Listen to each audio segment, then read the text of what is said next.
Rescuers say a quick response and teamwork helped them free two people trapped in a car upside down in a few feet of water. This happened last night in LaPorte County. WSBT's Ted Land spoke with one of the firefighters who was there. Ted, I mean, this is scary. At first, they couldn't find that car. Yeah, and it was dark, freezing cold on a remote stretch of road. The car was filling with water, but fortunately the people inside had cell service. We hear a lot about how drivers and their phones can be a dangerous mix.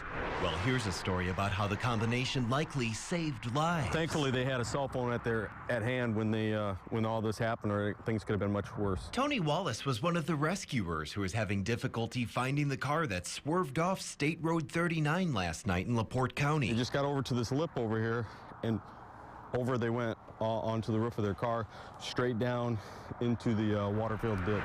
It was so low that an average car driving by couldn't see it. The driver and his passenger were stuck, their car filling with frigid water.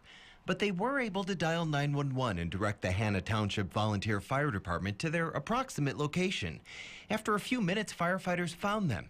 A rescuer pulled on a dry suit, jumped in, and pulled the two to safety, just as hypothermia was about to set in. From the time of dispatch and from the time the subjects were actually out of the vehicle, was, by my calculation, was about 17 minutes roughly. The fire department says the victims were not injured, thanks to quick-thinking first responders and some technology that made all the difference. Everything went just like clockwork.